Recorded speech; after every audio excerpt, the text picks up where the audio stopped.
Original खीर की recipe ऐसी जो हमारी अम्मी दादियाँ बनाती थी और झटपट बनाकर तैयार हो जाती, जैसे आपने रबड़ी खा ली हो या खोया खा लिया हो। इतनी ओरिजिनल इतनी अच्छी रेसिपी आज मैं आपके साथ मोहर्रम स्पेशल के लिए खीर की रेसिपी लेकर आई हूँ, बहुत झटपट तैयार होने वाली कम बजट में।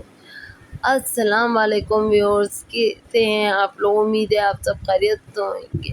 Welcome to Hina Naveed YouTube channel पर आपको आज बहुत ज़बरदस्त खीर की रेसिपी लेकर आई हूँ, जो झटपट बनकर तैयार हो जाए और खाने वाले प्लेटें चाट लें, हाथ नहीं रोक पाएंगे। इतनी ज़बरदस्त खीर की रेसिपी है ये। आप भी बनाकर ट्राई कर मुझे बताएं और आप मेरी वीडियो को ज़्यादा से ज़्यादा अपनी फैमिली मेम्बर और फ्रेंड के साथ शेयर करें। ये देखिए, एक बाउल लिया, बाउल के अंदर मैंने हाफ कप से थोड़े से कम मैंने पौना चावल लिया है बासमती। अब ये देखें, इसको अच्छे से साफ़ कर लें, इसमें जो भी कंकर वगैरह हो वो निकाल लिएगा आप। निकाल कर अब इसको आप 2-3 पानी से निकाल लें, 2-3 पानी से अच्छे से धो लें, ताकि इसमें से सारी मिट्टी वगैरह जो भी कुछ हो वो निकल जाए। 2-3 मरतबा ज़रूर धोएगा। ये देखें, बहुत अच्छी ये खीर की रेसिपी है, झटपट बनने वाली। देखें, अब पानी डालकर इसको 10 से 15 मिनट के लिए चावलों को आप भिगो दें। साइड में चावलों को भिगो कर रख दें और दूसरी साइड पे मैंने ये एक कढ़ाई ली है। कढ़ाई के अंदर मैंने थोड़ा सा हाफ कप के करीब पानी डाला है। पानी डालकर इसके अंदर अब हम 2 लीटर दूध डालेंगे इसके अंदर। मेरा बॉयल हुआ हुआ दूध नहीं है, आपका बॉयल हुआ हुआ हो तो फिर भी आप एक दफ़ा बॉयल दे लीजिएगा।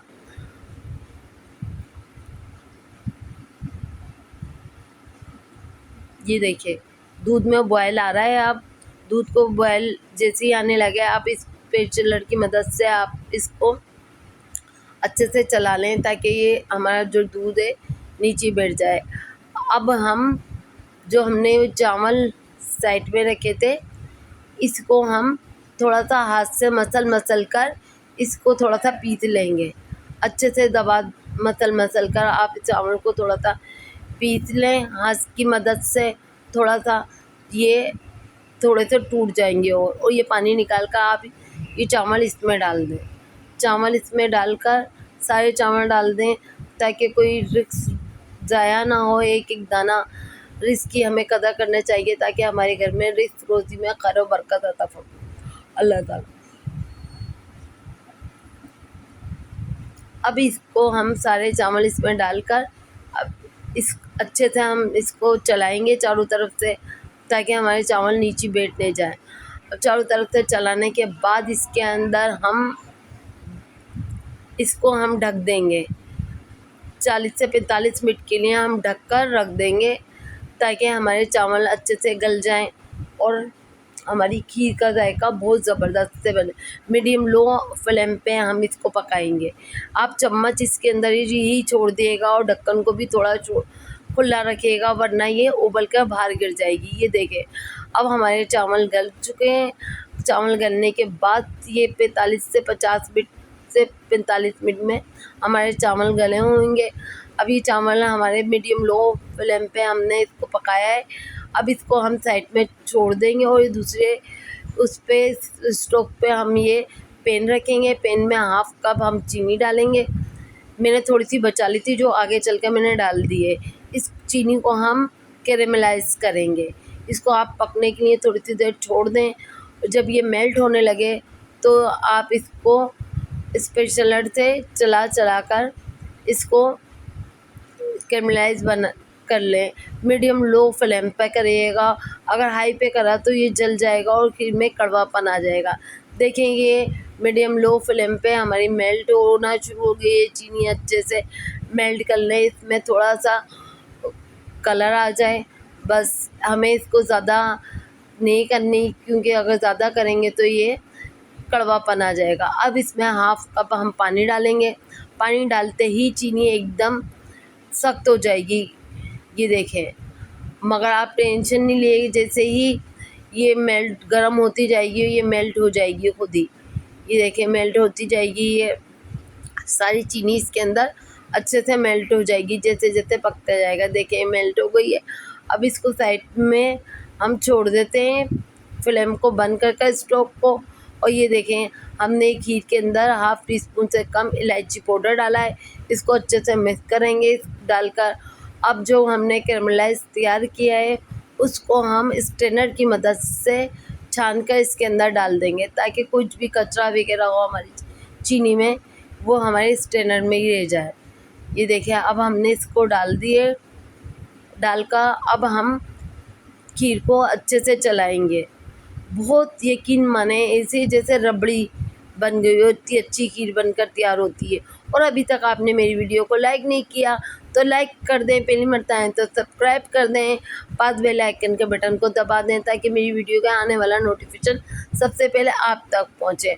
अब इसको अच्छे से चलाने के बाद हम हैंड ब्लेंडर से इसको 1 मिनट के लिए चला देंगे इसमें, ताकि हमारे चावल थोड़े से घुट से जाए। अगर आपके पास हैंड ब्लेंडर नहीं हो तो आप जूसर मशीन में भी थोड़ा सा चला सकते हैं। इसको मिक्सर में एक दफ़ा चला लें। और नहीं तो आप इसको घोटेंगे तो यकीन माने इससे भी ज़्यादा अच्छा जायका आएगा। ये तो हमने टाइम की बचत अगर हो तो आप हैंड ब्लेंडर से कर लें, नहीं हो तो घोटने से कर लें।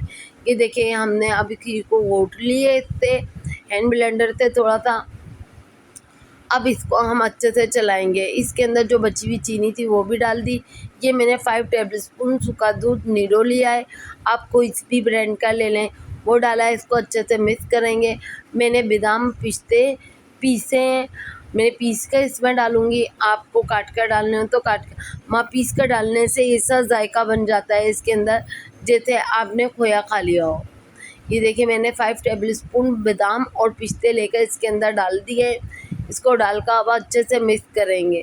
इससे इतना अच्छा हमारी खीर का जायका बनेगा जैसे हमने कोई रबड़ी खा ली हो या खोया खा लिया हो। पीस कर बादाम पिस्ते डालने से आप इसमें काजू भी डाल सकते हैं, अखरोट भी डाल सकते हैं, जो चीज़ आप डालना चाहें आपकी है। नहीं तो भले स्किप कर दिएगा, मगर इसको डालने से बहुत ज़बरदस्त जायका बनता है। देखिए थोड़े से हमने बचाकर साइड में रख दिया। अभी खीर को हम थोड़ा सा और पकाएंगे 5 से 6 मिनट, ताकि हमारी खीर अच्छे से गाढ़ी हो गई। देखें अब मैं आपको इसको डिश में निकाल कर दिखाती हूँ। ये देखें कितनी ज़बरदस्त, ज़्यादा नहीं पकाएगा क्योंकि ये ठंडी होकर भी गाढ़ी होएगी।